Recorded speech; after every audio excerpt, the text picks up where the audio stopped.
going to start that right now. So, ladies and gentlemen, here we are. Today we're going to look at Ready to Learn. I want to give you an introduction to this curriculum so that when you log into that curriculum portal, I can reduce the time it takes you to explore those resources and give you that foundation that you need to begin that process of digging in. To get started, let me share a couple of things with you to prepare us for this navigation. One, I use a method called Teach Out Loud, which means this. I firmly believe, Mockingbird firmly believes, that one of the best ways to think and talk about teaching is to watch other teachers teach. And I know that everybody in this space right now is working in this online space. And so I want to pull back the curtain, so to speak, and be really transparent about how I navigate Zoom, what I'm doing behind the scenes. So the screen, excuse me, that you see with my slides coming down the side here, let me increase that a little bit to help us. And the slide in the middle is intentionally done that way. I'm not trying to make it confusing or reduce the font or anything like that for you. I just want to be transparent and open about how I teach and try to make that accessible to you so that you can see what happens behind the scene. If we have any technology challenges, which I don't anticipate that we will, but if we do, I'll be completely transparent about how I'm solving that and what I'm doing in hopes that in me being transparent, it'll be helpful to you as a teacher who also works in this space.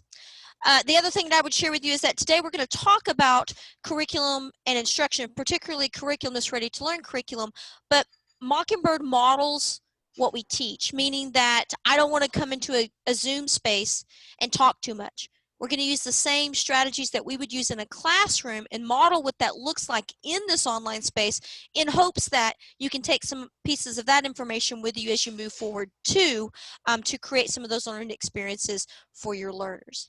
So that being said, I already pushed that R for record. Let's jump right in here and get started. Go ahead and give me an R in that chat box. That R in that chat box. Yeah, thank you. And then watch that chat box as they're coming across the screen. Here is our introduction. Here's what we'll do today. Here we go.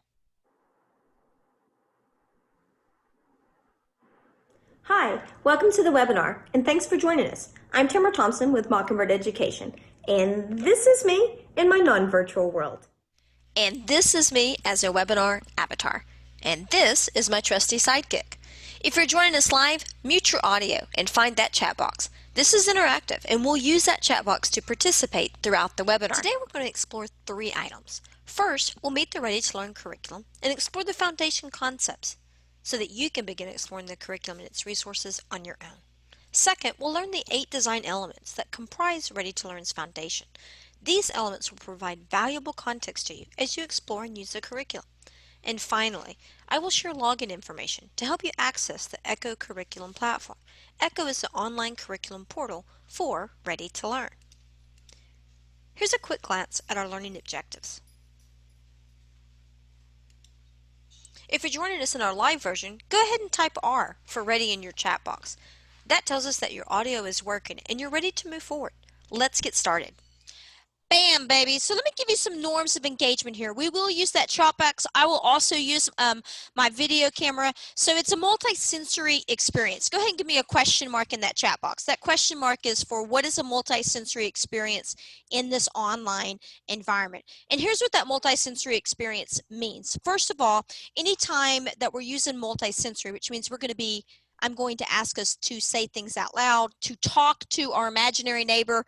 Tina, thank you for turning your video camera on. I promise I won't pick on you because you have yours on, because I appreciate, it's called human connection, and we need it so badly right now in this space, right? I have my co-teacher, my classmate, Mr. Matthew McConaughey. He's madly in love with me. He stalks me a little bit. We're going to be talking to him throughout the training. You also, I will ask you to talk to your imaginary classmate who is in that space with you. Now, I'm not trying to make you feel uncomfortable. I just know a couple things about cognition, one of them being this, that we don't own information until we can put it in our own words. So periodically, we're going to stop and repeat information to our classmate just so that it can help us internalize it. Couple of things about speaking out loud that are really important when we're in this online space. One, When we say stuff out loud, it reinforces it into memory, which is really important. 2, when you say stuff out loud, it increases confidence, which is really important working with an at-risk learner. And then the third thing is the more that I engage your mouth and your hands being in that chat box, the more it blocks that internal dialogue in your head that says, I can't learn this, I can't do this, I can't believe that we're online. And that's really important for at-risk learners to know and understand that when we engage in multisensory activities, it blocks some of that internal dialogue. So I'm going to teach in here and work through this curriculum in here the same way that I would teach in a classroom. So we're going to use that chat box, we're going to use this video camera, and we're going to use our imaginary classmate. So right now, go ahead and turn to your Matthew and say, hello, Matthew. Say it with me, say, hello, Matthew. And even if you're not online and I can't hear your audio, please stay with me. I know that feels uncomfortable, but it's a really important element of learning. Number one challenge in this online space is how do we create it interactive and engaging. That's going to be important in this curriculum. It's important in our experiences as educators because the more we experience that and model that, the more we'll be able to translate that into good learning for our learners online. And that's important because curriculum, baby, is flat without good instruction. Go ahead and give me an F in that chat box. That F is for flat. Good curriculum is only as strong as the educator who teaches it or the instruction that supports it. And this curriculum takes both curriculum and instruction in mind and marries those together. We'll talk about what that means and what that looks like, but that's an important part of this curriculum because this is not your mama's curriculum, so to speak, or this is not an ordinary curriculum. It's really designed around the learner experience. Go ahead and give me an LE in that chat box. That LE is for learner experience. There you go. LE, bam, baby. So that being said, we're going to jump right in here to look at that curriculum and some of the elements of it. Now, to give us some context and to get us some enrollment going here, let me ask you a question because I know everyone's at different levels of their exposure to Ready to Learn right now. On a scale of 1 to 10, rate your understanding of the Ready to Learn unit resources. 10 being like, baby, I could have wrote it, the resources myself, and 1 being no, completely unfamiliar. And I'm asking that question just so I have a little bit of context of where you're at. Thank you, Tina. Thank you, Demi. Thank you, Priscilla. Yep. Emily, thank you. Cecilia, thank you. Rashawn, got it. Okay, next question I have for you. And this is just a general question, and I'm asking this question also to give me a little bit of context of your familiarity. Here's the question. This time you're going to put an exclamation point behind your number so I can distinguish it from the one before. If you designed, you being you as an educator, designed 10 lessons, how many of those lessons are contextualized within workforce development and career exploration? In other words, in the last 10 lessons that you taught or designed, can you give me that number? Put an exclamation point behind it. And I'm just asking it so it gives me a little bit of context of how familiar you are with contextualized curriculum. Thank you, Constance. Thank you, Jimmy. Yep, Aurelia, thank you. Got it. Perfect. So let me share with you a little bit. We're going to talk about what it is, but let me share with you a little bit of research about contextualized learning, which is why WIOA, which is a funding stream, is so prolific about using contextualized lessons. Incredibly promising with at-risk learners. We know that contextualized lessons enhance student motivation and reduce attrition rates in job training programs, that it's effective for hard-to-reach learners, and that students actually progress at a much faster rate when you take that same exact content and you teach it in a non-contextualized context. Now, in your experience, second question, on a scale of 1 to 10, rate your understanding of humanistic curriculum. Now, there's basically 4 types of curriculum that exist in education, and Ready to Learn is what we call a humanistic curriculum. And even if you're not familiar with that term, that's okay. Don't worry about that. From 1 to 10, 10 being like, woohoo! I wrote the manual on humanistic. That's a 10. And 1 is, oh, that's new and unfamiliar to me. Give me that context because it does impact the resources and how you navigate those resources. So give me that understanding. Thank you, Jimmy. Thank you, Cecilia. And watch those responses if you don't mind to come across. It just gives you some context of where people are at. Perfect. One more question related to that. Here we go. Now, drop the curriculum for just a second because a huge piece of humanistic is about learner experience, which we'll talk about. But how confident are you in your facilitation skills, instructional skills, for keeping learners engaged in a live learning session, such as Zoom, which is what we're on right now? Can you give me that in an A, B, or C? Because that gives me some context for your comfort level for instruction in this space, because that's an extra piece of learning that we're now taking on as educators. B, B, B, yep, thank you, C. Whoop, whoop. I'm loving it. Okay, I can work with all of that. Now, here's what we're doing today. Go ahead and hold up a number 1 for me. Miss Tina, it's you and me, baby, but we're rocking it. Here's the first thing that we're going to do today. First thing I want to do today is I want to share with you, okay, well, what is ready to learn? What is contextualized learning? What is a humanistic curriculum? Because that's going to give us a frame or skeleton to begin to look at what that curriculum is. It does impact the resources, how they're designed, how the lessons flow, those two things, contextualized and humanistic. Go ahead and give me a C and an H in that chat box. That C is for contextualized and that H is for humanistic, because those are the two big factors that make this curriculum what it is. Okay, so that's the first thing we're going to do. Go ahead and give me a 2. Give me a 2 in that chat box, Miss Tina. Here we go. Peace out. Give me 2. There we go. 2 is the second thing that I want to share with you is I want to share with you some of the design elements of how it's structured, how it's designed, so that you can begin to navigate it. And then bam, baby, here's the 3, Tina, coming at you right there. Whoop, whoop. Here's the 3. The 3 is I want to make sure I get you that login information and how to use some of that early login information and to point you to some big picture resources that will reduce your struggle and some of your exploration time so that you can make good decisions as fast as possible. Sound okay? Here's my major goal in everything that I'm doing. I'm not here to waste your time. So go ahead and turn to your Matthew. There's my Matthew. Turn to your Matthew and say, she better not waste our time. She better not waste our time. Thank you, Tina, for I can see your lips moving there, Tina. Thank you. I will not waste your time. Here's what I know. I know you're getting to the end of your day. I know you've probably had a long day of teaching and working. My goal is this. When we walk out of here today, you will have an entry point to go, oh, okay, that clicks and makes sense on what the big picture is so that I can begin to take those next steps. Now, one final question here as we get started is, how familiar are you with Mockingbird education? On a scale of 1 to 10, 10 being like, whoop, whoop, Tamara, I'm tired of seeing your face because I see it so much, that's a 10, and a 1 being like, oh my gosh, who is this lady playing music and asking me to talk to a fake Matthew in the room? That's a 1. Give me that from 1 to 10 so I have a little bit of context for that. Got it, got it. Okay, thank you, that's perfect. Let me share with you this quick video. It's only 2 minutes. Excuse me, that was a non-COVID cough.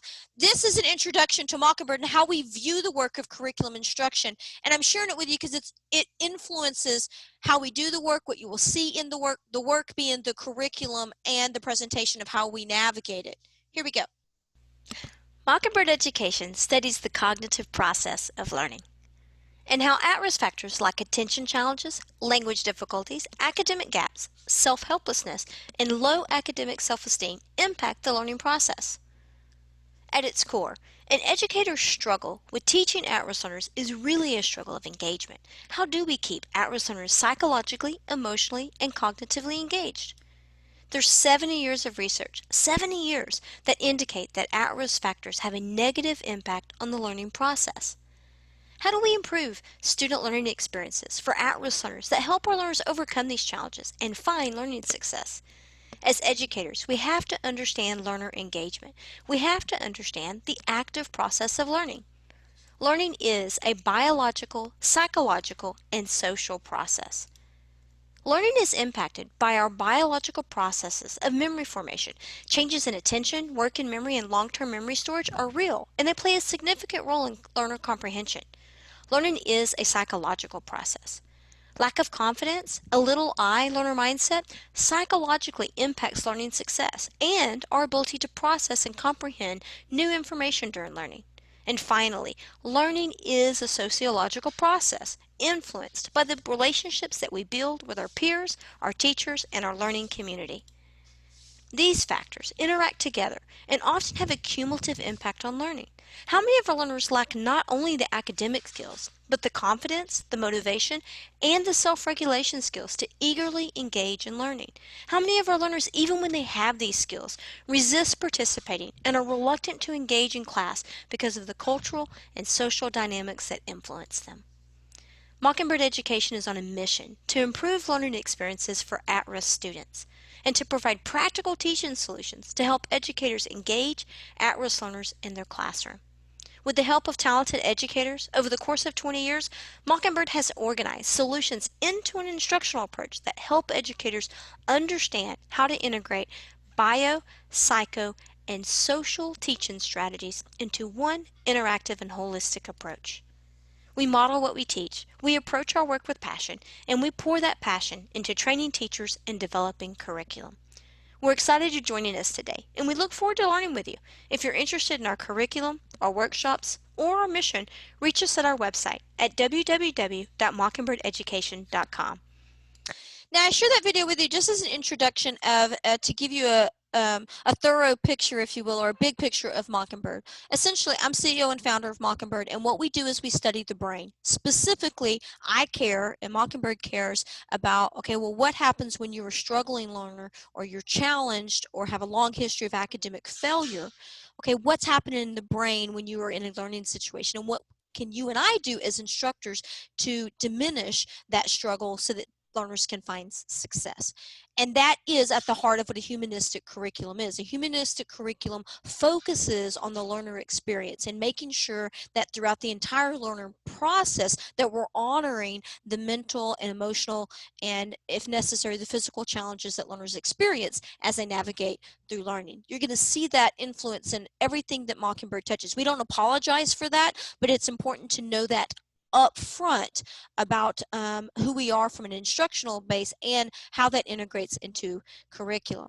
Now, that being said, let's jump right in here to number one. Go ahead and give me a 1 in that chat box. And as we do that number 1, as you give me that number 1, I'm going to send you a message right here that asks us, give me 1 second, to unmute. I'm going to ask you to unmute, and I'll give you just a second so that you can navigate that, because I recognize that you have a world going on where you're at, and you may have all kinds of noises behind you that you want to accommodate. So I'm asking you to unmute if you don't mind. Thank you. I can see them coming across. I appreciate it. Yeah, there we go. And no worries. Okay, we'll go mute and off, on and off as we go. I'm just asking you to unmute so that we can enter into a conversation here in just a moment, which looks like this right here. Ready to Learn is a contextualized curriculum, a contextualized curriculum. So go ahead and ask me, say, what is contextualized curriculum? What is contextualized curriculum? Bam, baby. Thank you for asking. Let me give you a picture. I'm going to bat this back to you. Here's a picture of what contextualized curriculum is. See if you can look at that picture. Okay, and as you look at that picture, tell me what a definition potentially is of contextualized learning or contextualized curriculum. Either one of those. This is a picture. Learning from and in the real world. Thank you. That's good. Learning from the real world. Learning in and about the real world. Okay, so learning in and about the real world. Uh-oh, can you hear me? Yes. Okay. Yeah, thank you. Keep that coming, okay, because I won't have context if you don't share it with me. So thank you, Aurelia said it's learning in and from the real world. Anybody add to that?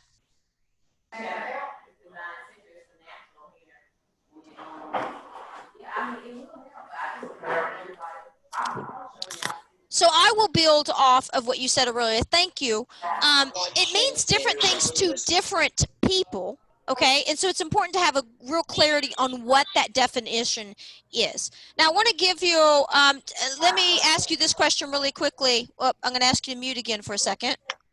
I'm doing it right now. On that scale of 1 to 10, let me ask this question so I have a little context. How strong is your internet connection where you're at right now? How many? Give me 1 to 10. 10 being I usually don't have any problems. I just want to ask that question before I. Okay, so most people are okay. Let me share with you this link right here. I'm going to put this link in the chat box. Okay, here it comes. It's coming in the chat box. Go ahead and go to that link. Okay, that link is going to open you up to a Padlet. And I'm going to go there as well.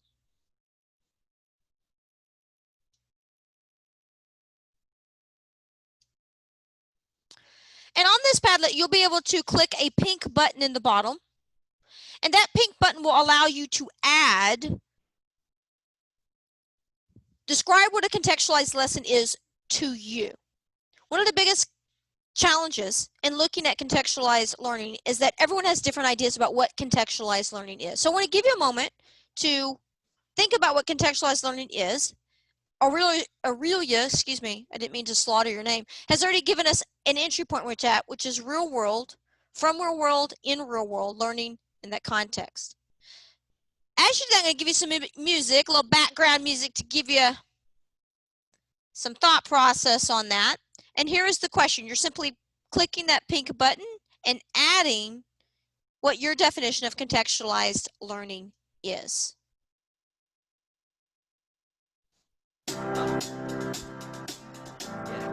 And if you're looking at my screen, you can see that the answers will start to come across. It'll be a little bit of a delay. Inside my bones. It goes electric wavy when I turn it on. And as you're writing that response and thinking that through, I want to provide a couple things that might be useful to you. The program that you're using right now, if you can hear my voice, by the way, you're completely fine. It should have opened in another window, but you can still hear my voice. The program that you're using right now is called Padlet, and Padlet, excuse me, is a bulletin board program.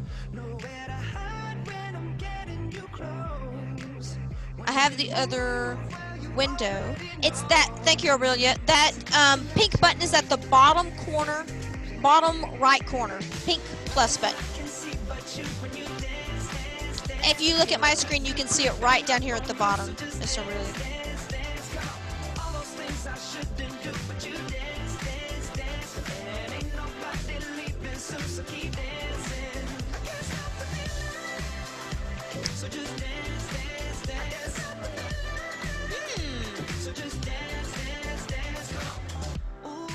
Tina, let me ask you a question. Can you see pink button on yours? In that bottom corner? Okay, thank you. It should be there, Aurelia. It must be rolling off of your screen on you.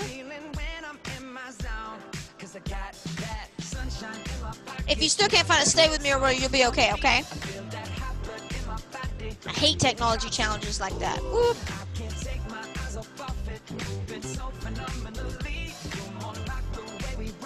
So a couple things that are important about what we're doing right now. Thank you, Aurelia. I'm following that chat box, okay? So stay with me in that chat box, and I appreciate you modeling that behavior with me, Aurelia. I want to make sure I do a good job of modeling these type of instructional strategies, and by these type, I just mean humanistic and interactive, because this is an interactive curriculum. Right now, you're using something called Padlet, which is a bulletin board.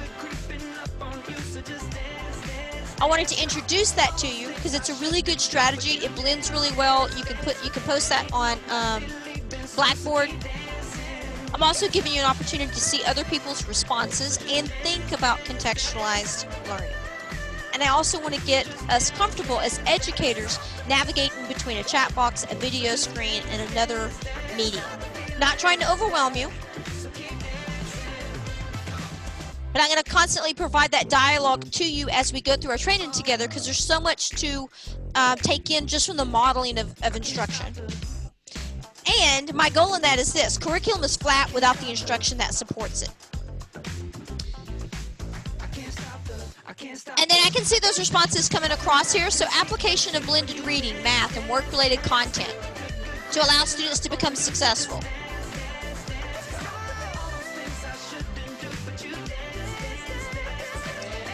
Life skills, a lesson that connects Makes a connection to real life situations, learning that students can relate to and use in real life situations, learning through real world experiences.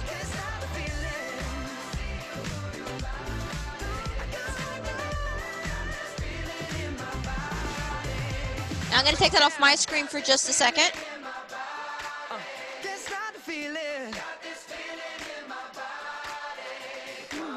Now, a question for you in that chat box is, if you'll find your way back to that chat box, in that chat box, on a scale of 1 to 10, give me your familiarity. Hey, the pink appeared. Of course it did. Really now, right? Tell me your familiarity with using something like Padlet in your online context. Give me that from 1 to 10 if you don't mind. 10, of course, being like, bam, lady, I use it all the time. Give me some context for that. Okay. Thank you. 7, 3, 1, new to me. Aurelia, you got it now, though, baby. Emily, 3, 2, 2. Okay.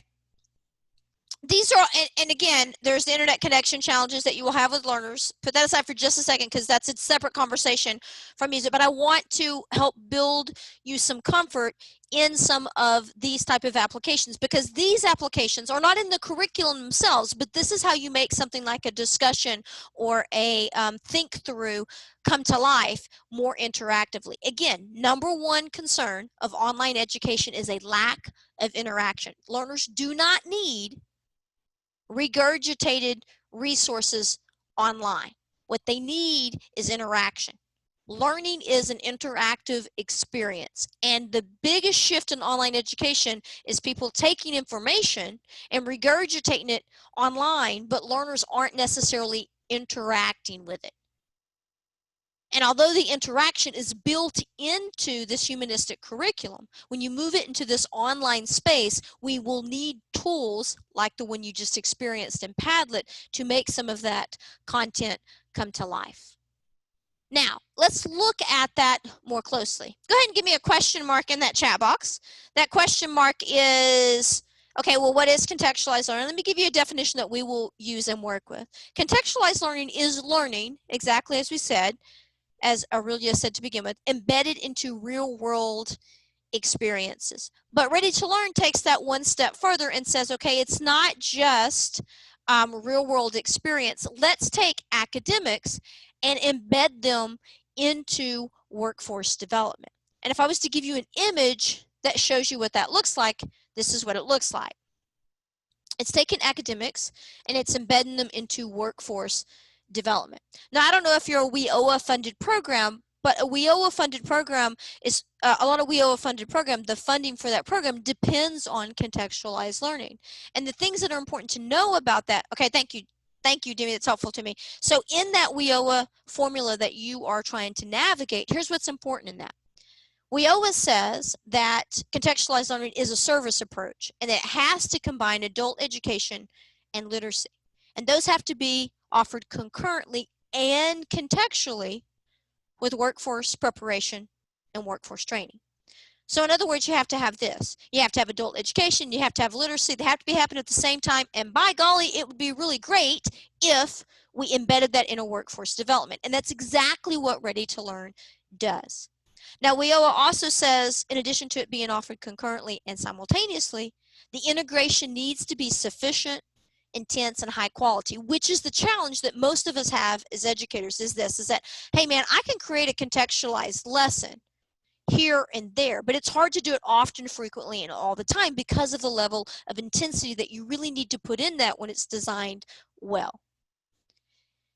Have to use occupationally relevant materials, and it needs to be research-based in its learning application. Everything that Mockingbird does and everything that is in Ready to Learn is supported by about 70 years of research in cognition and universal learning design. Universal learning design is just design and delivery strategies based off of cognition.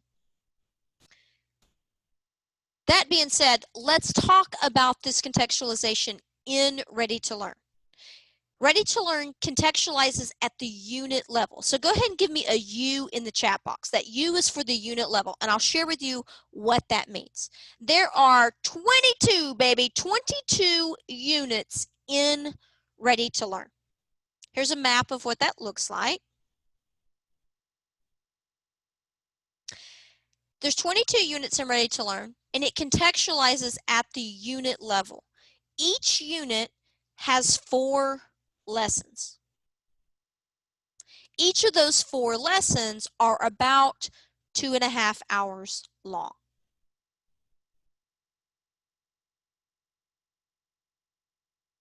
Now, that being said, you'll notice that there is a 1, a 2, and a 22 that are colored differently. And here's my question to you. Why are they colored differently? Why is 1, 2, and 22 different? Give me a guess of that in the chat box if you don't mind, or unmute and just holler it out. I take both responses, pre and post. Thank you. Good guess. Milestones and assessments. Woohoo! Nice guess as well. Who's going to win the free fake imaginary fruit basket, Tina? Could be you. Cecilia, 1, 2, and yep. Okay, yeah, so let me share with you what that is. Here it is for the fruit basket, the fake imaginary fruit basket. Here it is. 1 and 2 are introduction, and 2 is a concluding unit. Now go ahead, ask me why. Give me a question mark, why? Yeah, here is the response to that. The why is this. This is a humanistic curriculum which is worried about the learner experience. So, because it's going to take them on an experience, I want to make sure that it introduces that experience to them and close that experience down. So, Unit 1 introduces them to career exploration. Unit 2 introduces them to academic learning. What type of learner are you? Are you visual, auditory, kinesthetic? Some context on that so they have a framework for themselves as learners. Humanistic curriculum really cares about what the learner thinks about their own thinking, the metacognitive skills of learning.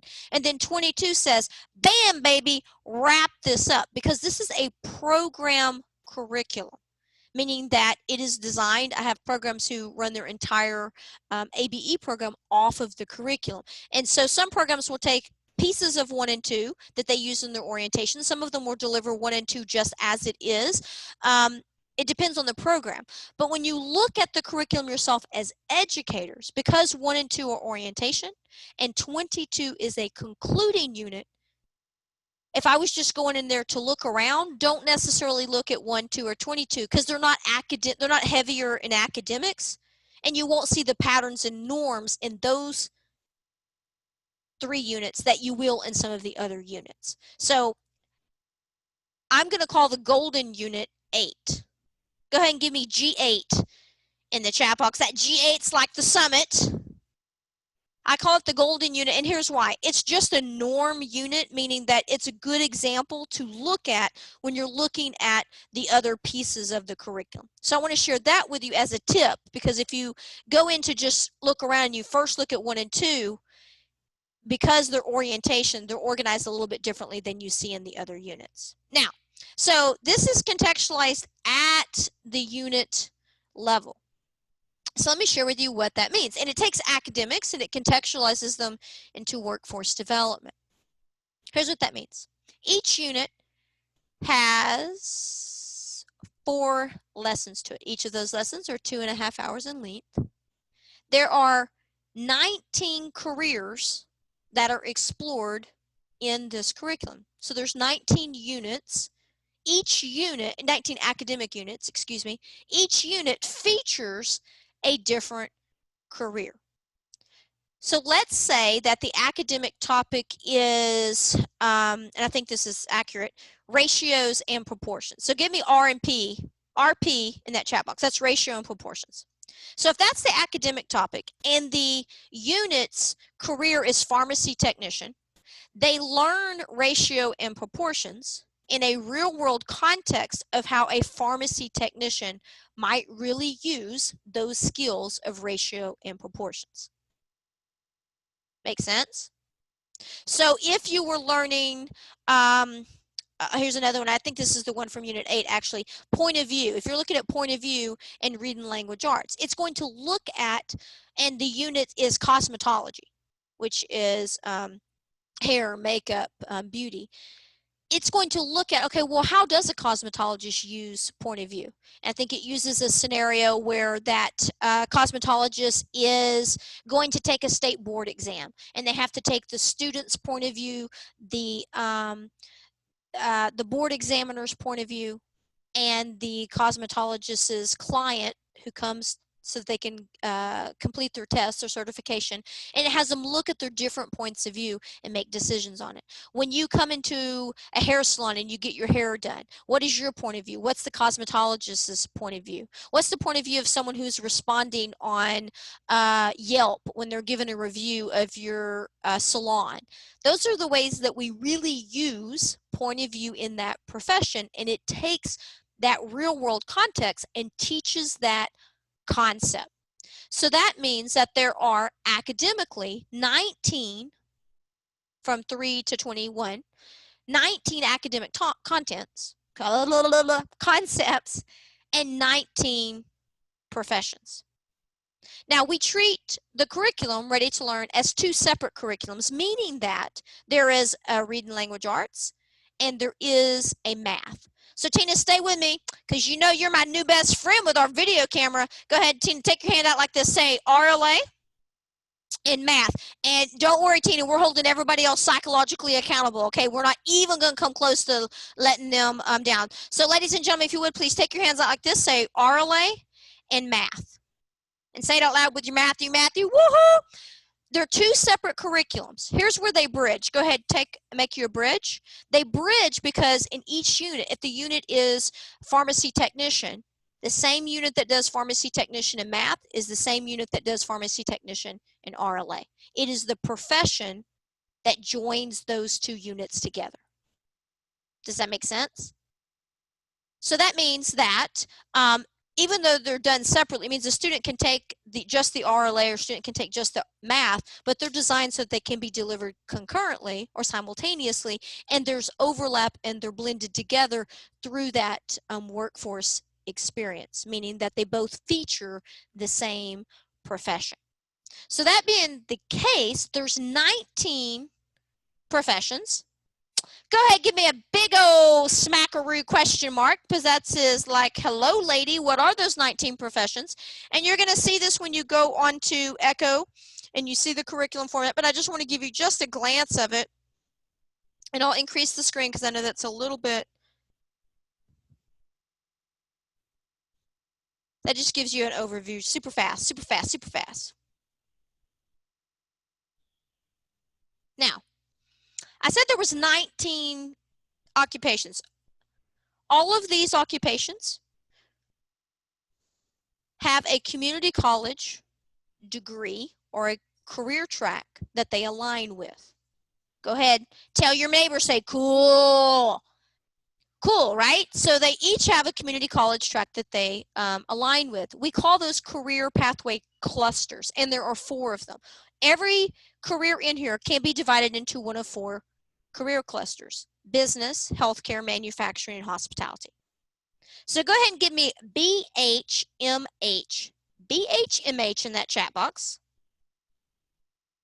There you go, BHMH, because all of those careers can be divided into one of those 4 career pathways. Something to point out, I want to get way down in the details of it, but this is valuable information. And keep in mind that this curriculum was created before the pandemic, so who knows how that changes some of our economic context in the United States. But all of the careers in here are careers that are projected to grow by the Department of Labor's Bureau of Labor and Statistics at an average or an above average rate. And that rate, by the way, is, I think it's 7%, might be 6%. But every career in here is a career that is anticipated to grow at an average to above average rate over the next 10 years. Is that right? 10 years? Yeah. No, 10 years. I think it's 10 years. Now, that was obviously before COVID. But the point of that is this, is I can create you a great, fantastic, amazing, terrific, wonderful, good contextualized lesson in a career that is no longer going to be there probably isn't going to be particularly useful to our learners. Now, this is a career exploration curriculum, which means that the goal of it is to introduce learners to these different occupations, not necessarily to sell them on this specific occupation.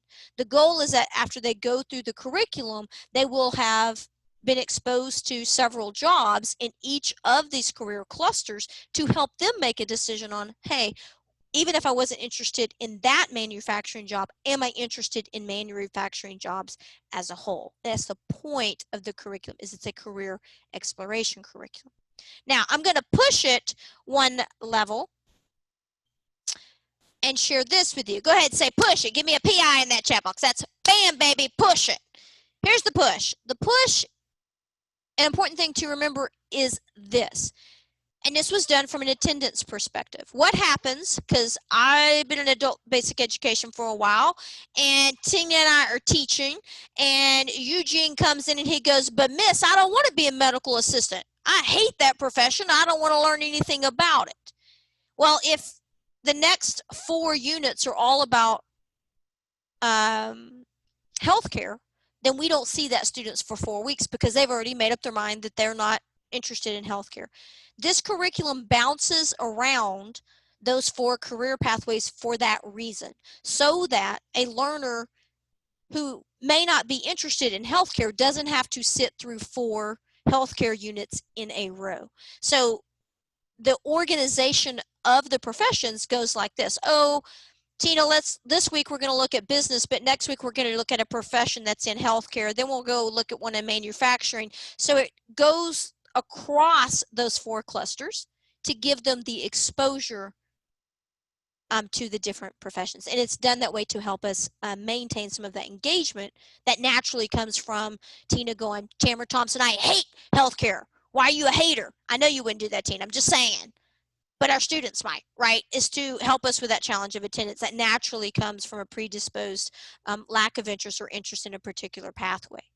Now, let me stop right there for just a second, because that is some of the contextualization and the introduction to that contextualization. I'm going to ask us to unmute again. Here I go. Whoop, whoop. Here it comes. Here it comes. Yeah, thank you. You were fast. It was good. And here is my question for you. What we're going to do next is I want to share with you the humanistic piece of this curriculum, because that's going to help us organize the framework and the resources. But I want to stop there for just a second and ask you, what questions do you have right now about that contextualization and that basic skeleton of those 22 units? We'll look at these 4 lessons in a little bit more detail momentarily.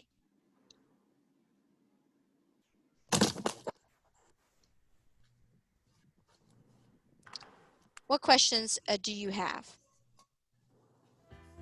Your dreams were your ticket out. And I'm not afraid of silence, by the way. That doesn't bother me in the least. So if you need a minute to collect your thoughts or you're okay, either one of them works with me, works for me. It's unnecessary. So anything that you have lingering in your mind that you want to ask, just go ahead and put it out there. Somebody else might be thinking the same thing. Mm-hmm. Cameron, this is Aria. Does number 1, number 2, and number 22 also, I know they're special, but they're organized a little bit differently. But do they all each have 4 lessons as well? Yeah, it's a really good question. 22 does not. I think 22 only has 2, I believe, Aurelia. Okay. 1 and 2 do have 4 lessons, okay? It's a good question. And one of them, though, I think it's a pre-post assessment. Okay. Okay, that's a good You're question. really talking 86 lessons Uh-huh. in this curriculum. Uh-huh. I mean, it's a beast. It's a beast. And the goal is this, Aurelia, so that you have everything that you need, and I'll share more about what that means, okay? Mm-hmm. That you have everything you need, so there's not anything that you have to create yourself, okay? So in essence, you have more curriculum than you need, not less, which creates its own challenges along the way with that too, okay? Okay. Thank you. You're very, very welcome. Thank you for the question. Okay, so let's keep going. If you're ready to keep going, I'm ready to keep going. Give me a cue, though. Give me some sort of cue so I know you're okay. Scale of 1 to 10 in that chat box. Tell me how you're doing. 10 being I'm fabulous, doing okay. 1 being like, no, Tamara Thompson, you need to stop this crazy method you're using. Okay, cool, cool, cool, cool. Thank you, thank you, thank you, guys. Okay, so now let me share with you this next chunk of that to add another layer to it. And that's essentially what I wanted to do is I'm going to, hang on, I'll get you there, everybody. Hang on. There we go. I'm going to add another layer to it to get us just a little bit deeper into that context. Now, this is what we call humanistic curriculum. And I find that of all things, this is probably more so than contextualized. If I say humanistic curriculum to you, what does that mean? I know it's about the learner experience. I've already shared that with you, right? LE is learner experience. But if I say this is a humanistic curriculum, take a moment to think about what does that mean about the resources, about the type of activities that learners will be doing. I want to give you a moment to think about that. And thank you, Aurelia. Exactly that. If you don't mind providing some of your content, your commentary in that chat box. And let me push on you, Aurelia, to go, can you be more specific on that? When you say student-centered, can you be more specific of, okay, so what type of activities might you see in a student-centered curriculum? And I'm not expecting you to necessarily know that. I just want to probe your thinking in that direction, okay? Real world, hands-on. Yeah, give me some of that commentary there. I'll give you some music there. Thank you, Tina. Yeah, Cecilia. You got a fruit basket coming your way. Another free fruit basket. Please look at those responses as they come across. Waiting on some other people to respond and take your time.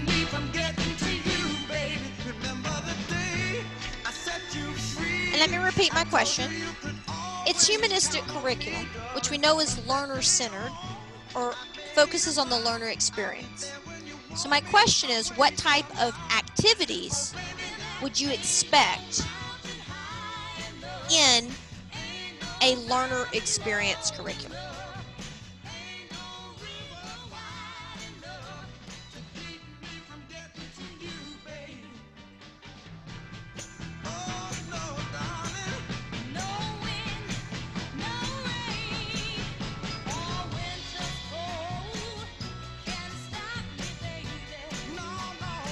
Aurelia, thank you. Good. Tina, Gage.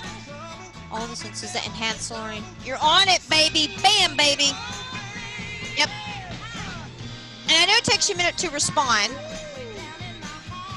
and think through that. Yeah, so let me share with you what that looks like. And what does that mean? And here's a question I wouldn't necessarily expect someone to know the answer to per se, but I want to take your thinking there is, okay, from your perspective as an instructor, what do you need as an instructor to lead something that is learner-centered? And lead, I mean, to lead a lesson that is learner-centered. What is the resource that you need in order to do that? Let me ask you that question. If you're leading a learner experience, what type of resource might you need as an instructor to navigate that experience?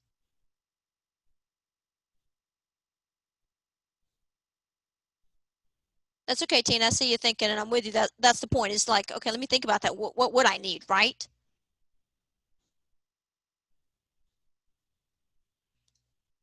Yeah, so let me share with you that context, okay? Because that's going to do two things. One, it's going to share with us what type of activities are in here, and then two, okay, what are you giving us from a resource perspective to navigate that? Social interaction, real-world problem solving, association, activities that create curiosity to continue the learning, a foundation. Yeah, so let me share with you what that foundation looks like that we launch from, air quote, launch from. So first of all, this is a humanistic curriculum, and humanistic curriculum is a curriculum that focuses on the learner experience. So let me share with you what that looks like. So I'm going to give you a moment to look at this screen. When you are finished looking at this screen and you're ready to move forward, give me HA in the chat box, but take your time.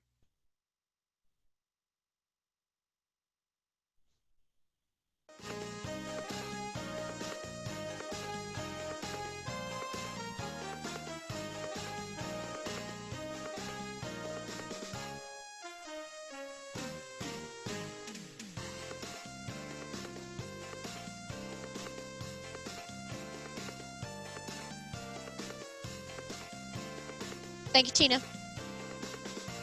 Thank you, Cecilia. Ha! Demi. Ha ha.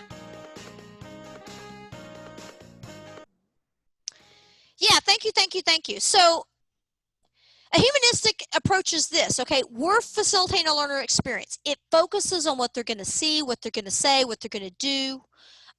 It focuses on the interaction. As activities, they're evaluating, they're classifying, they're rationalizing. They're always talking about their thinking. It's always a probe into what are you thinking? How are you thinking that? Why are you thinking that? What's the next step in that? What was the 2 steps before that? Why did you use those 2 steps before that? What would you do next? All of it is always a question of metacognition. Concepts are presented through heuristics or models. Like here's the 3 things we're going to do. Here's the 4 things you're going to do. It forces concepts into graphic organizers and steps and sequence. Whether there are graphic organizers or sequence and steps to the concept or not, it will still create one so that learners have structure to think about the content. It's heavy on reflection and dialogue and self-evaluation, which means this. It's heavy on writing down what you think. It's heavy on discussion and conversation, and it's heavy on evaluating one's learning. That process means that the resources have to be designed a very specific way. Now, hang on 1 second.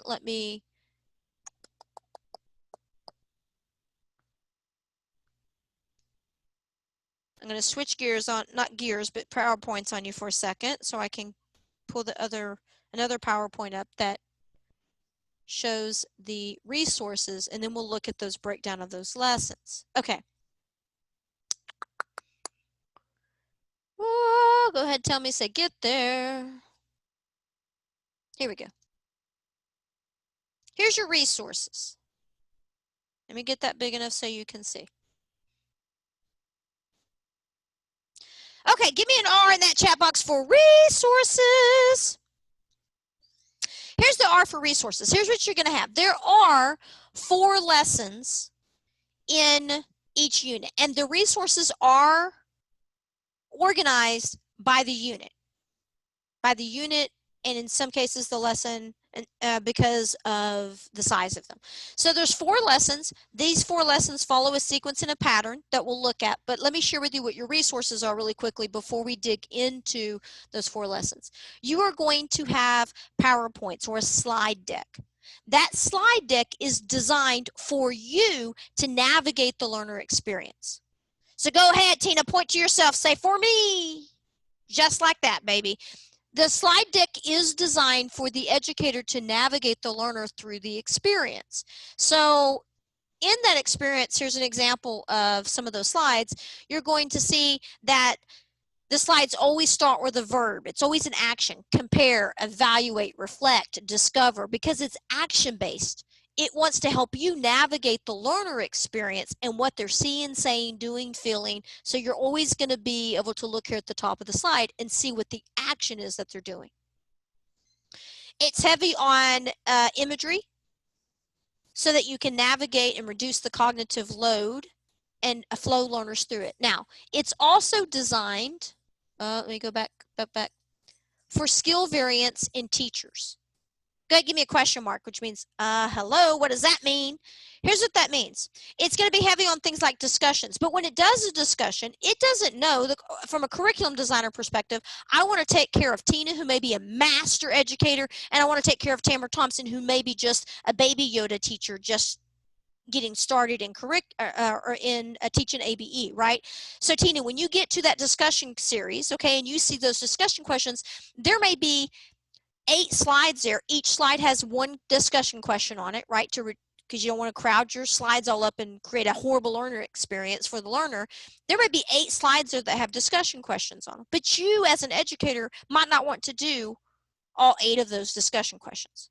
But if you are a beginning teacher, it gives you a sequence and order and scaffolds them so they get increasingly more difficult so that you have that structure if you need it.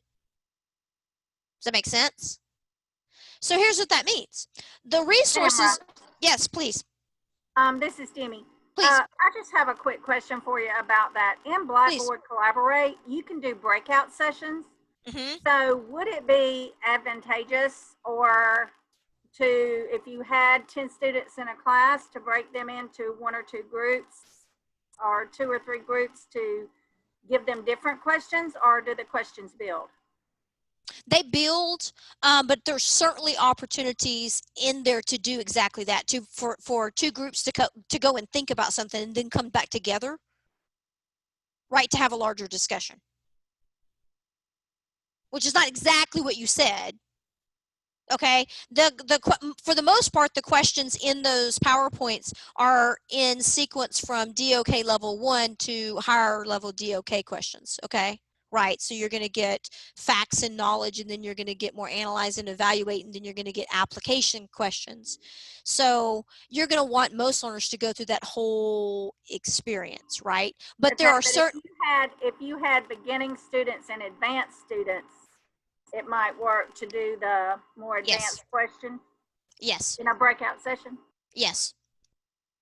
And that's where you get some differentiation too, Demi, because you may have students who are not literally at that level of doing some of those higher order thinking skills, so they just might not make it to that level of questioning, right?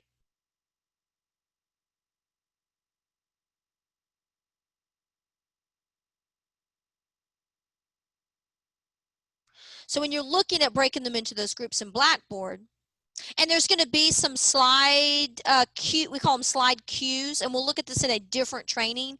Okay, but just to give you very, very quickly, on those, actually they're right here, the anatomy of a slide.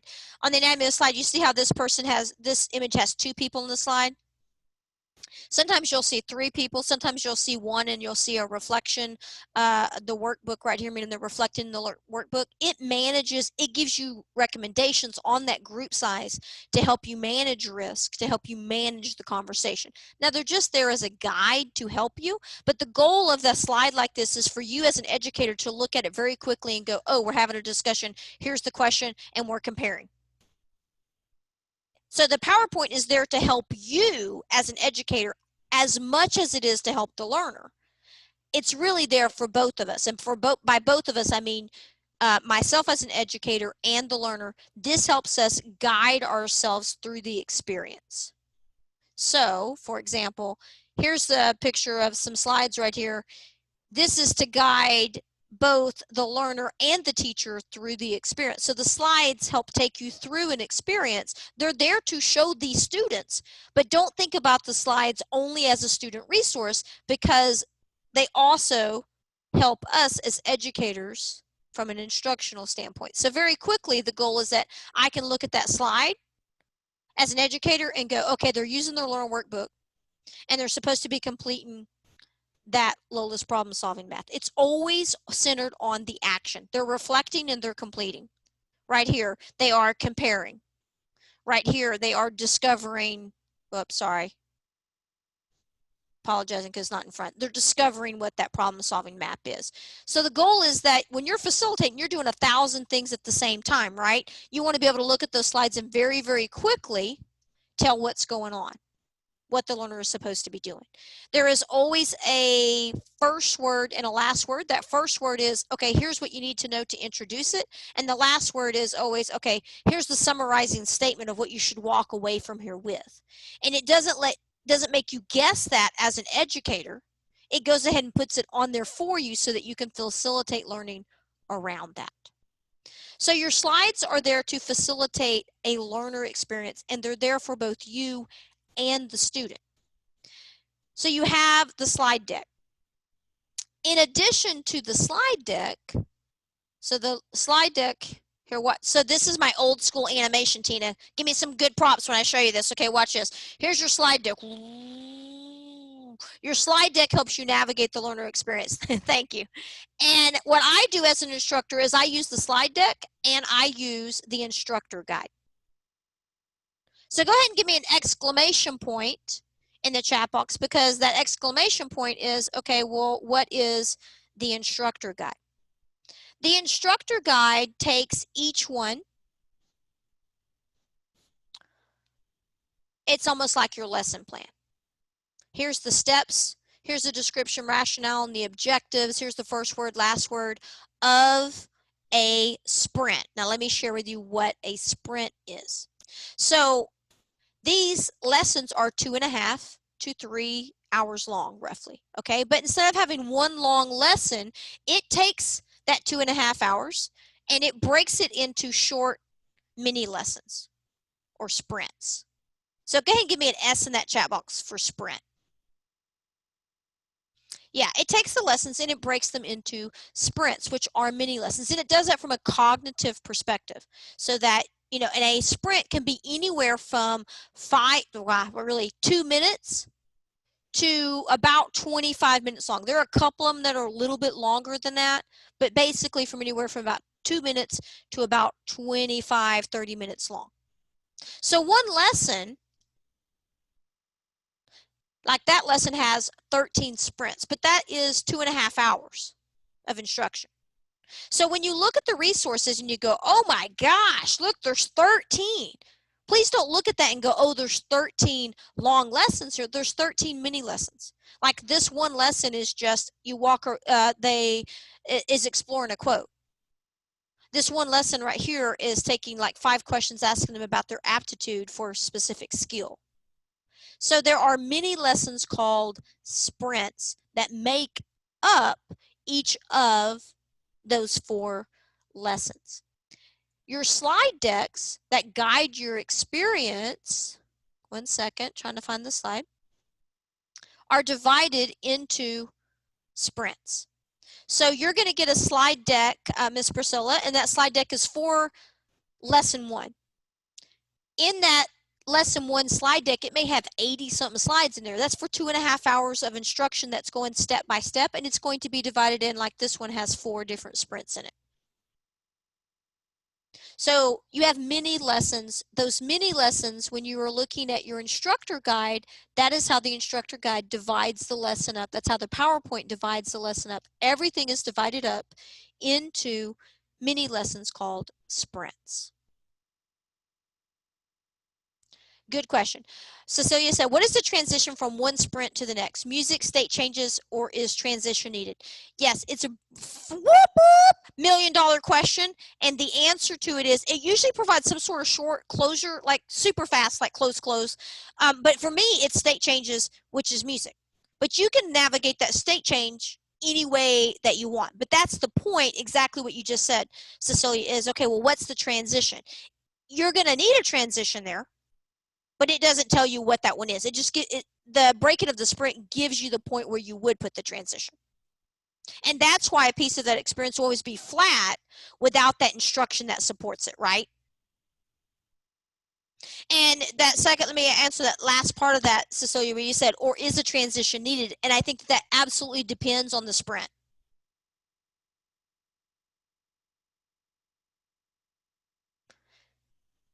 Now, that being the case being, okay, so you have a instructor guide. Give me IG in that chat box. That's an instructor guide. And that instructor guide is divided into its sprints. The instructor guide contains all of the sprints and lessons in a unit, which means that in your instructor guide, it'll have all 4 lessons lessons in there. Your PowerPoints, however, are organized by the lesson because they're so big. If I was to give you a PowerPoint deck that had all 4 lessons in it, it would be too big and too unmanageable.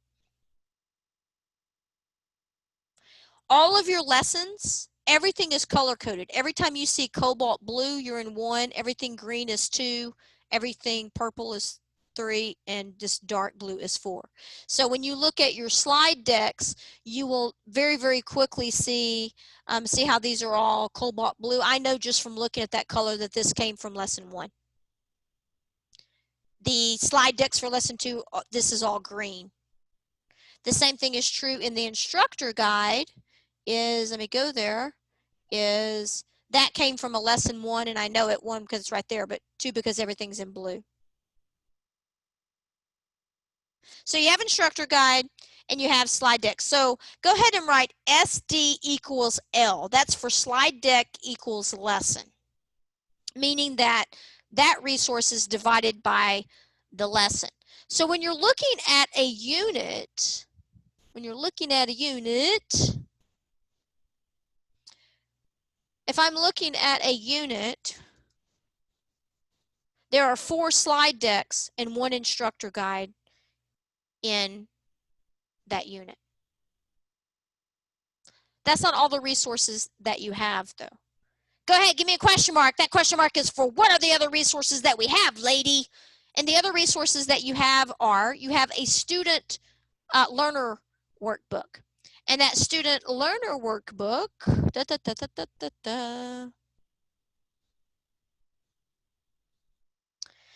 that student learner workbook is organized by 1 unit. It's just like the instructor guide. All of the learner workbooks for all 4 lessons are in 1 document. Important thing to know about the learner workbook is that the learner workbook isn't a worksheet. Go ahead and write boo. Give me a B in there for boo. A worksheet is something that you hand a learner. They can read the instructions and then they just start working on it, and they don't need any instruction for that.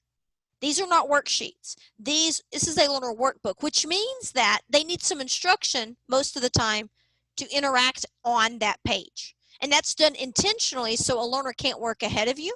So a learner needs the instruction in order to participate in the experience.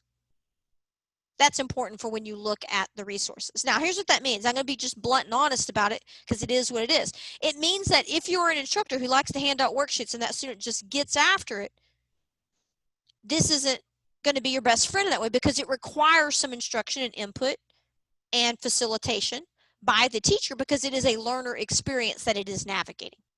I don't find that frustrating, but some teachers may. So you have instructor guide, you have learner workbook, and you have slide decks. And those are your major resources to look at. In addition to that, you also have something called unit resources, which if there are articles to read, game pieces, any interactive thing that you need is going to be in those unit resources. You're not going to have to create anything. It gives you all of that. It also has an instructor script, which is just the speaking notes from the PowerPoint. That's just your speaker notes from the PowerPoint. And then you have something that we call flash cues, vocabulary cues, or concept cues. All of the vocabulary in the curriculum have been turned into imagery that are used in the curriculum, but you're also going to have those printed. And I cannot tell you how helpful that is, excuse me, because I don't have one, but when you're in these live sessions to be able to hold that up like that and use that to navigate that. When you move to the face-to-face, I take those and I put them on the wall of the classroom. So you're going to have the vocabulary that have already been turned into imagery. And in the activity that they use that vocabulary for, it helps them translate academic language to everyday language. That's the concept of how it's used. Because again, it's about that learner experience, about making sure a learner can translate information into an experience that makes sense to them. That is what your resources look like when you navigate through them. Those are your big ones. And again, please keep in mind, if you're a master teacher, when you look at those resources, you're going to go through some of those slides maybe fast. But if you're still struggling and getting your feet on there, good for you. This will give you some structure for that. Another thing that I would share with you as a master educator is that if you're a master educator, you don't have to carry all that cognitive load in your head about, okay, here's the next question I asked to get a little deeper. It's going to put that there for you, which frees up some of your mental space to work on a better learner experience, right? That's my favorite thing about how it's stepped that way, is that I don't have to carry all that here. It's right there for me. I just have to find and organize myself well around it, which is something I appreciate about it. Now, that being said, let's look at, I want to give you just a general guide of not each unit, but of the lessons. There's a pattern to the lessons. And I want to give you just that general pattern of what do all the ones look similar, what are they like across all units, the twos, the threes, the fours. There's also patterns within some of these, but we're not going to look at the patterns with them. I just want to give you the general gist and flow of these 4 units as we go across, or lessons, I apologize, these 4 lessons as we go across a unit.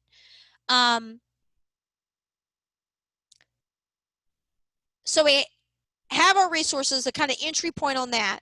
What I'd like to do now is kind of walk us through a big picture overview of a unit. Here's your experience from 1 through 4.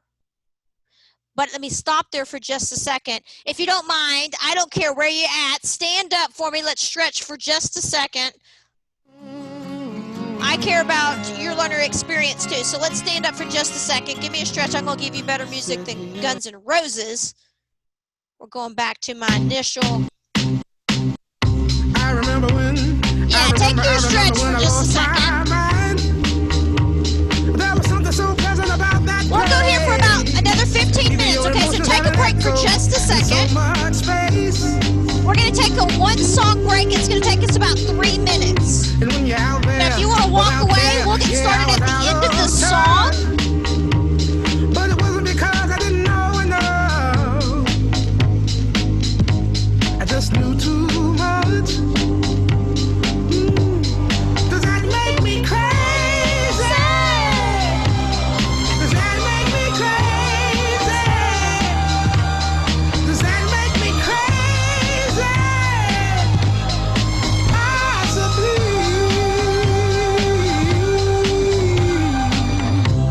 And I hope that you are having the time of your life. But think twice. That's my only advice. Come on now, who do you think you are?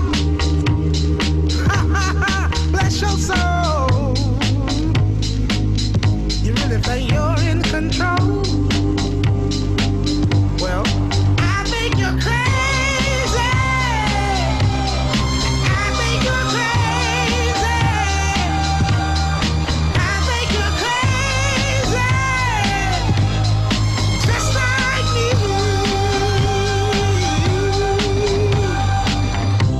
My hero had the heart to live the life I wanna live. And all I remember is thinking I wanna be like them. Ever since I was little, it looked like fun. If there's no coincidence, I've come. And I can die when I'm done.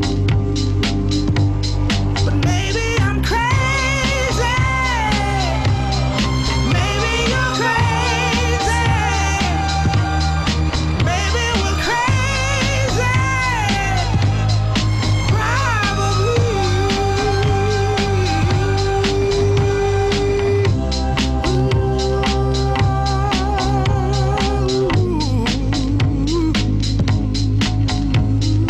Thank you, Jimmy. I have it too. I can give it to you, my playlist. We divide our music playlist by energy levels. This is I pick a song every week, and this has been my song for about 3 weeks now. We're back. How you doing? You doing okay? Can you make another 15 minutes? Thank you, Miss Tina. Yeah, if you're back, go ahead and give me a B in that chat box for back. I'll take really good care of you, okay? Yeah, thank you. Here's what I'd like to do. In the next 15 minutes, what I want to do is I want to give you just a quick sort of pattern preview of those 4. Oh, hello, little Miss Tina. I don't know who that was, Tina, but I love seeing. I want to give you that was a big baby, right? I want to give you an introduction to those 4 lessons, kind of give you a generality, the pattern that you see across the unit. Bam, baby, what is that unit experience that is consistent across all the units? Because I think that will give you a jumping off point to dig in there to the resources. And then here's what happens next. Let me give you big picture really quickly. Give me BP in that chat box. That's for big picture. Here's big picture. Big picture is I give you, thank you for using that chat box. I'm going to give you a preview of the learner experience across a unit. And then from here, what happens is I'm going to give you connection to the resources so that you can go in there, download, look, explore, and then we come back together after you have gone in there and dug around in those resources. And then we'll come back, we'll do another training looking at things with more depth so that you have more context before we do that. Sound okay? And give me that from a scale of 1 to 10 on how you feel about that. And please be honest with me, because my job is to help you be successful. And so I'm open to that looking different. And if it needs to look different, all you got to do is let me know so that we can adjust that, okay? So my question is 1 to 10, how's that feeling for you from a big picture perspective? I'm going to give you a preview through the unit, and then we come back and we'll do that with more depth. 5559, okay. Gotcha. And so please know this, just from a communication standpoint, if you need something different than that and need that to look slightly different, it's an open agenda, which means that I'm going to navigate that for whatever works for where you're at and what you need, okay? Now, that being said, woohoo! Here we go. Let's take a unit. So this is all about LE, which is a learner experience. So here is what happens in this learner experience. First of all, you need to know this. Lesson 1 is exactly the same in the math and the RLA. So go ahead and give me the equal sign. Yep, in the chat box. Yep. So lesson 1 is exactly the same in the math and the RLA. And here's why that is and what that means. This is about a learner experience. So here's what happens. Each of these units is the educator and the student create what we call a simulated learning experience. And the information is presented as a mock internship. So go ahead and give me MI. MI is for mock internship, which means, hey, this week we're going to be pharmacy technicians in the Ready to Learn hospital, whatever the context is. Okay, it frames the learning that they're entering into a mock internship and that they will stay in that mock internship through the duration of those 4 lessons. Why a mock internship? Because we know that simulated experiences and internships are 2 of the biggest contextualized learning experiences that we can provide learners from a research perspective that provide results. So this is a mock internship, and in lesson 1, they meet their profession. So it's the exact same lesson in math and RLA. But even though they are working on, let me get a good slide for that.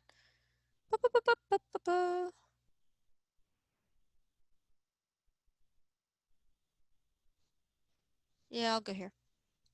In lesson 1, it introduces them to their internship. It provides them a workforce development experience. Lesson 1 teaches them their employment, introduces them to an employment value.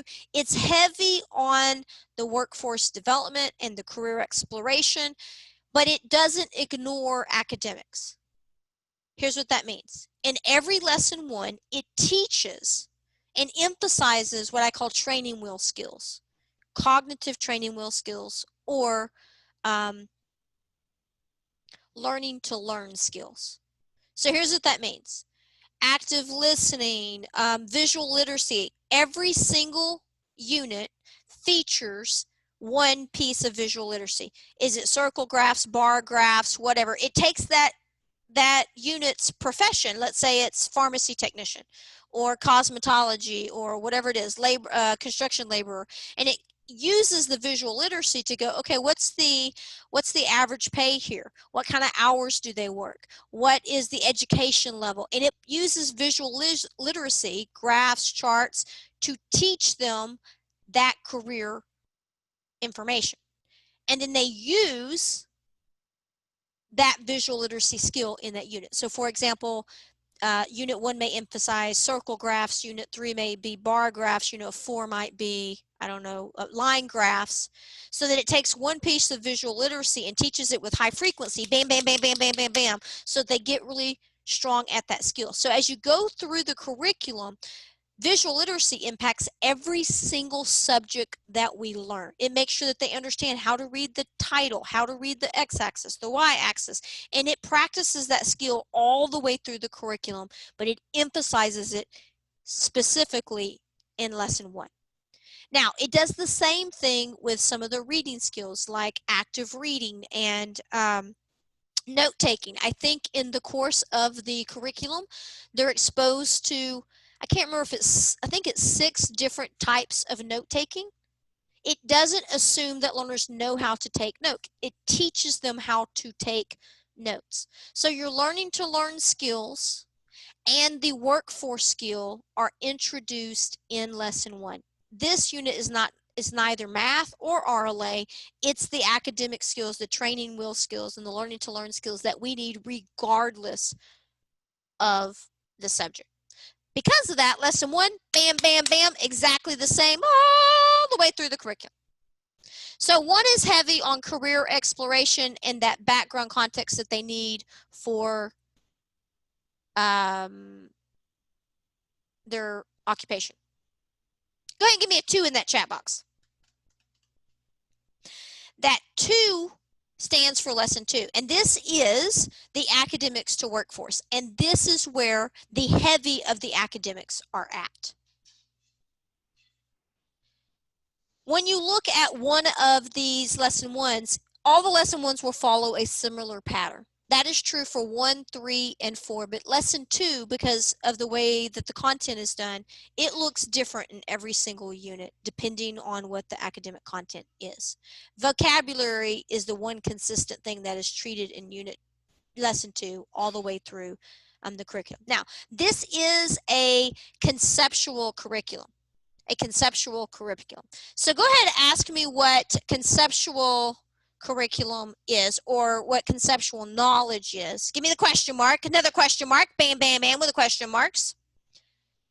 So conceptual knowledge is more than facts. It's how you learn it is interacting through reading, viewing, listening, but let me share with you what it is. Here's the difference between conceptual knowledge and procedural knowledge. And this is really important because in 2014, the test for GED switched from a procedural knowledge test to one that emphasizes more conceptual knowledge. Conceptual knowledge or procedural knowledge is I give you E equals MC squared and I give you M or C and Tina solves for E. That's procedural knowledge. That's old 2014 test, before 2014 if you've been teaching for a while in this medium. E equals MC squared conceptual knowledge is understanding how space and time are linked together as objects move through time and space. And you don't learn that in one setting, which is why you're struggling so much when you're trying to teach them in that extended response on the GED, because they have to be able to read an argument, evaluate it, pick out the key points to it, then compare it to another argument, right? Those are skills that you don't learn in this class setting. You learn it over time through a variety of skills. That's conceptual knowledge. Conceptual knowledge is also the hardest knowledge to teach. This curriculum emphasizes conceptual knowledge, which means they're going to be interacting, reading, viewing, listening. It's an experience. Here's what that means. That means that because it emphasizes conceptual knowledge, people are going to be at different procedural skill levels. And by procedural skill levels, I mean maybe if this was fractions, Tina is if this is fractions, maybe Tina is working on mixed fractions, but or multiplying fractions, excuse me, and Tina is working on multiplying mixed fractions, but I'm still working on fractions with the same denominator in multiplying. You can have some differences in skill set here. But conceptual knowledge means all of us still need to work on the concept, regardless of where we're at in skill level. So what's good about a conceptual knowledge in lesson 2 is that it applies to everybody regardless of their skill level. So lesson 2 is about conceptual knowledge. It is always taught in the context of that profession, that internship, that mock internship. So maybe they have to make mock IV solutions if they're doing ratio and proportions. Maybe they have to, in point of view, write a Yelp review from a specific point of view in a cosmetology barber shop. If they're in a real estate office, they have to do mean, median, and mode of houses that are being sold, blah, blah, blah, whatever it is. It's conceptual knowledge. Now, when you get to lesson three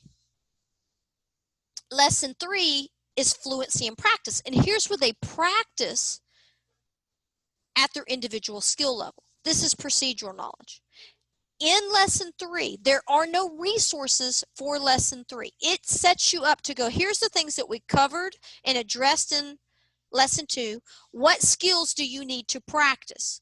And then the curriculum assumes that you will have the worksheets and the practice to help them with those skills. It was really important to the curriculum developers in this curriculum that we did not reinvent the wheel. These resources exist ad nauseum. So we know that programs already have those worksheets. This teaches you the conceptual knowledge and sets you up to go, okay, now Mark needs to practice over here, Frank needs to practice over here, Julie practices over here, and they practice at those individual levels. And this is where you get that differentiation. So 2 is heavy on the concept knowledge. 3 is procedural practice.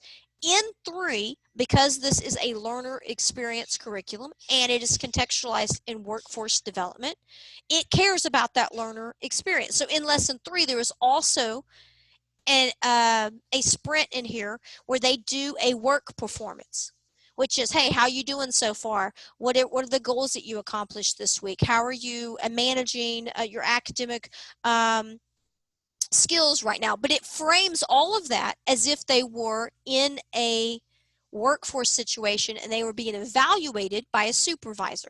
So it's an academic skill check, but the learner experience is as if they were in a supervisory workforce situation. Why? So they can mimic those skills that they might really use in the workforce.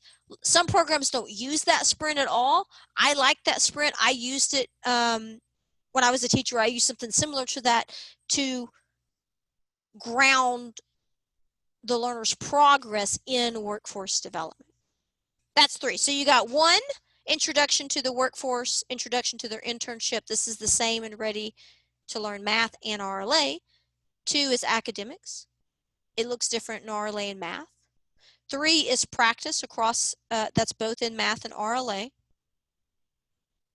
And then 4. Give me a 4 in that chat box. Let me share with you the 4, and that'll give you the big picture to break that down.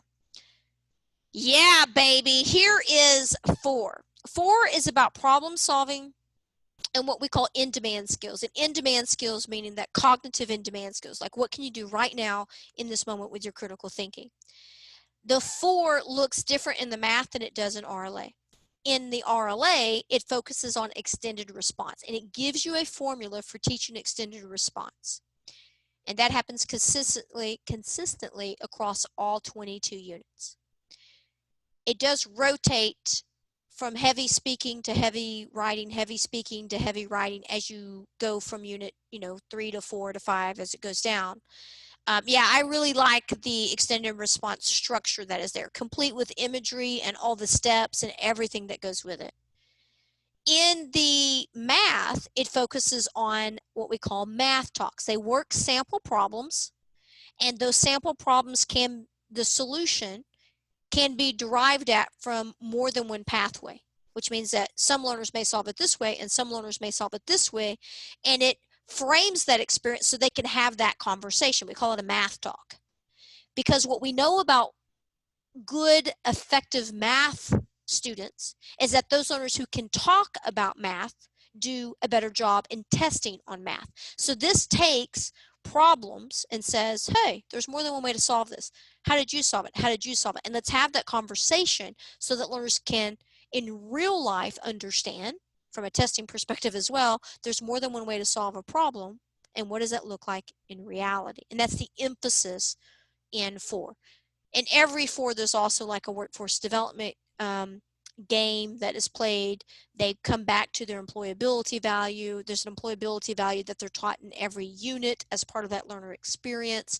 They come back to that in lesson 4.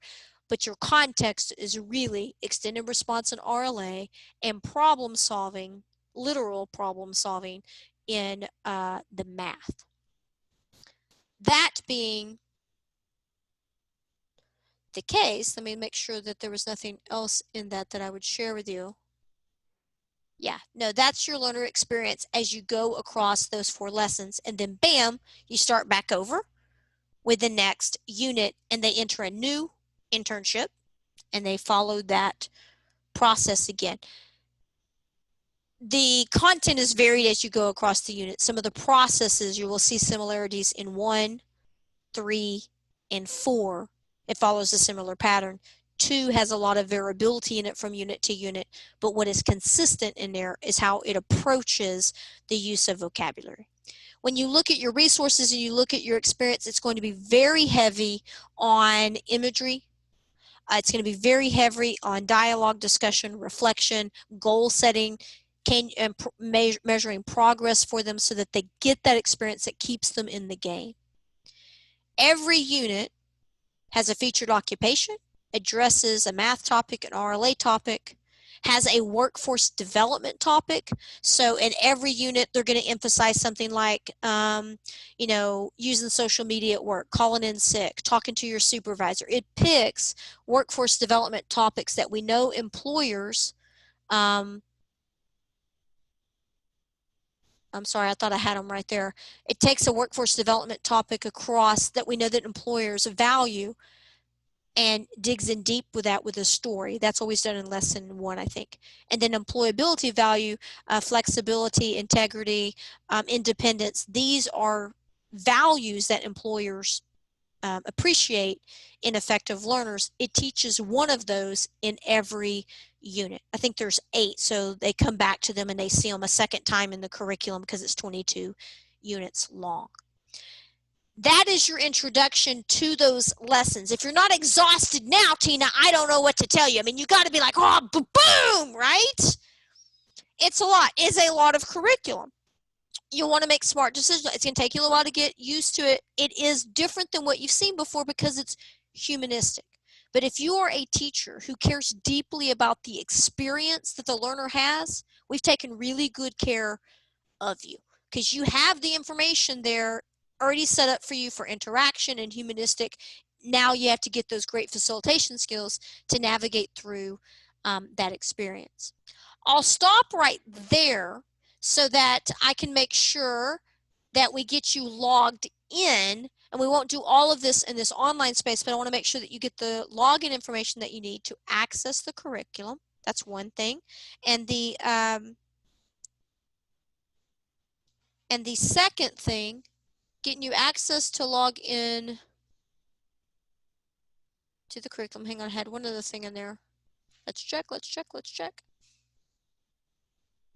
Yeah, I want to take you here to this big picture. Tamer, can I plug in something right here? Please. Okay, we are downloading, as you can tell, there is a lot of stuff that we will be utilizing. It is great stuff. It probably is a little overwhelming right now to some of you, but just know there's a lot of stuff. We are looking at building the Blackboard class on this platform, so we will be taking it step by step, as I said earlier. But you do not have to, and I do not want you to download everything to your computer or your OneDrive, because we're going to put it on the Adult Ed Collaborative group where you have access to it. So I did want to make you aware of that. Feel free to go in, look at it, pull down stuff, whatever you want to do, but don't feel like you've got to go in and download everything. We're going to do that for you and share it with you so that you don't have to spend the time downloading everything, because it does take a while. I've downloaded, I think, 11 units, and it does take a while to download everything. So I just wanted to share that. Yeah, so actually on that note, what I'll do is, let's not do the login information on this training, because here's my recommendation, because you're already going to have that downloaded through the system, so to speak, is that we give everybody a link to just like Unit 8 as a beginning point so you can see one unit. I mean, I'm open. We could do it any way that works best, but if I give you a link to Unit 8, I download one unit, look at that one unit. That will make it a little less overwhelming too. we could do that as well. You need to do. I just wanted everybody to know that Okay. I'm not expecting each individual person to download everything because Got it is very time consuming to do that. Got it.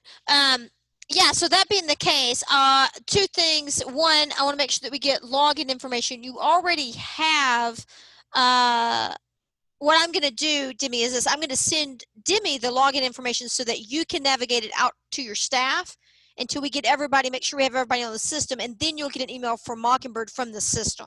Is that okay, Demi? Sure, however Okay. it works, I'm good with that. Okay, that just, I want to reduce conflict for teachers, right? Make it as easy as simple for them. Me too. Me too.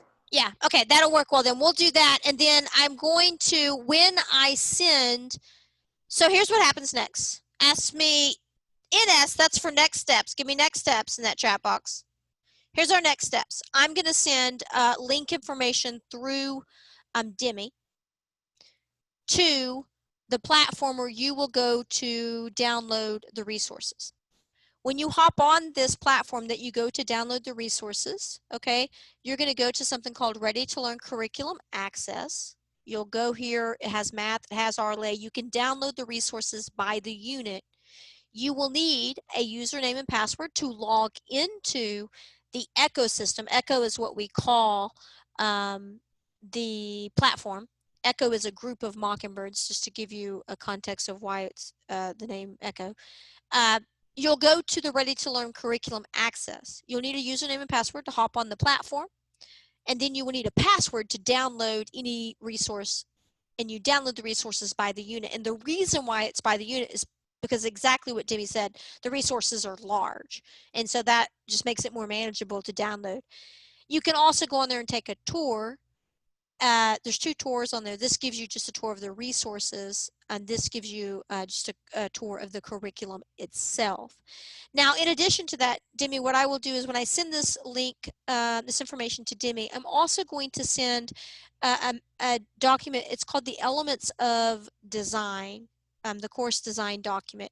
And it is a PDF. It's about 45 pages long. It's a long document. Please don't be overwhelmed by the document size.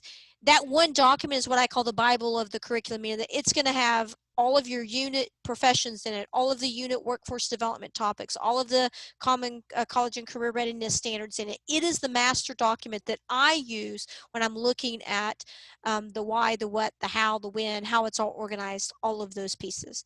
And that same document is in your resources, but I find that it's easier if I just send it to you as a link separate from that, just because it's such a critical resource. It just makes it easier to navigate what you're looking at, because that resource is sort of buried in all of those and it's easy to miss. Okay, yeah, great. Other than that, let me stop right there. Matthew, why'd you let me talk so long? Tina, did you see how Matthew was just, it's his fault. I blame him. Now, give me how you're doing. Scale in that chat box. Give me 1 to 10. 10 being like, woohoo, I'm tired, but I'm okay. Thank you, Miss Constance. Got it. Thank you. Thank you. Here's what happens next. I'm going to get that information to Demi so that you can jump in. Please hear me say, so important, this is a program curriculum. It wasn't created overnight. You're not going to master it overnight. It's a humanistic curriculum. It's designed for a learner experience. Take your time. The beauty of the curriculum is also its challenge, right? Because it's a big curriculum. It has all of these resources. It's all new to you. It takes you a minute to kind of navigate through there. Because it does so much, there's so much for you to do to kind of get your head wrapped around the orientation of it. Once you get your head wrapped around that orientation of it, though, you'll be moving. Well, online is going to all move us all a little bit slow just because the nature of it's online. But it's going to take some orientation and getting used to it. I'm going to be here with you. Mockingbird's going to be here with you every step of that way. You can reach out to me, send me an email, send me a voicemail, whatever. I will call you back. I will email you back. We will do whatever it takes to help you find success in it. It matters to me that teachers have the resources that they need to create live and engaging and fun and interactive and amazing learning experiences for learners who may never have had that experience with education before. That's critically important to Mockingbird. Now, And Tamara, I want to get with you too to see how we can do like some short sprints in learning how to use this better. So that everybody can kind of take, because Tamara and I had a conversation, probably about a 45-minute conversation a week or so ago about how you actually put this in place and how you actually have a class with it, because what she's done is just show you what all is there, which is a lot. But I am very impressed with how it's organized and how everything falls into place. Your contextualization that is required by TCSG is built in. So all of that is right there for you.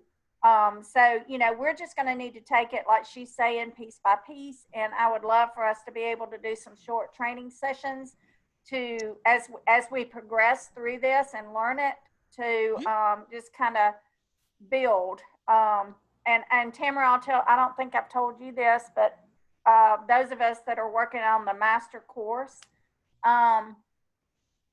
in Blackboard, our goal for full implementation is January-ish. And I know we'll only get like half of a year done, but we want to just get it in play and start with it. So just so everybody knows, over the next few months, it is a learning process that we will be going through to make sure everybody is comfortable with it, understands how it works, and all of that. And I just wanted to make sure that I said that. Yeah, absolutely. And Demi, we can hop on the let's hop on the line here soon. Okay, so and we can do exactly. Let's create. I can do a 15-minute chunk. We can record it. We'll record everything so that we're building you a library of resources at the same time. Awesome. Right? Because I can create a very short training. It's just like how to use a slide deck, how to use the instructor guide. I mean, like these little bitty bite size in the moment resources that you need in the moment, right?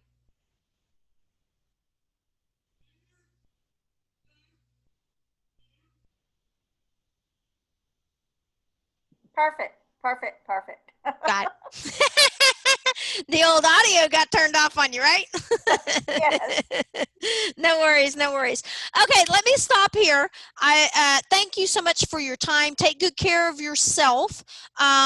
More resources are coming. We'll chunk them. We will drip them. We will break it down into the sprints as we move forward so that you have the resources that you need when you need them, and that we can start building this new experience. Take good care of yourself. Reach out as needed. I will send that information to you, Demi. It'll probably come to you tomorrow, okay? That information being those links and some of that next pieces, okay? And then, Demi, just so you know, talking next week, I have a pretty good schedule next week. I can accommodate what works for you probably, okay?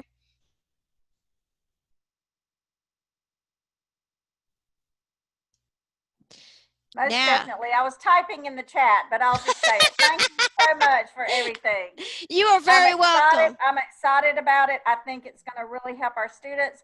But one thing I've learned today, I got to change the way I do our staff meetings. This was very entertaining, and our staff meetings are very dry. So y'all watch out. Next week's staff meeting, we're going to be on fire. And watch out, this was actually dry for me. And wait, I have to tell you, Tina, I owe you the super big thank you, because you gave me your face, which made it useful to me to have a real person. So thank you. On that same note, Demi, just keep in mind that process right here of being able to model what this looks like in here, we can, when we're ready, include that as part of training for your staff, okay? Awesome. Yeah, let's not overwhelm everybody. Please don't take an overwhelm from that. That was all love and respect. That was not another thing to do. I wasn't putting it that way. Now, you take good care of yourself. I'm giving you good closing music. Here it is. Taking it to the house. Woo! There we go. Now I'm going to do my dancing. Ladies and gentlemen, take good care of yourself. If you need to go see you next time. Email me with any questions you have. No worries, Tina. I'll do that, okay? We'll do that list. But if you want to stay on the line, I'm certainly here to answer questions. Oh, Priscilla, you gonna turn that video camera on? Now we're gonna dance, right? There we go. I love it. Grandbaby Walden, here we go. That's the way learning should be right there, fun. Every child in America should be smiling like that when they're learning.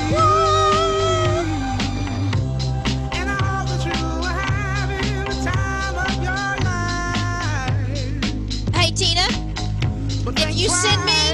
if you will send me an email, I'll flip that music list to you right now. Oh, wait, hang on. I may have it on my, I may have it right here on my desktop, okay?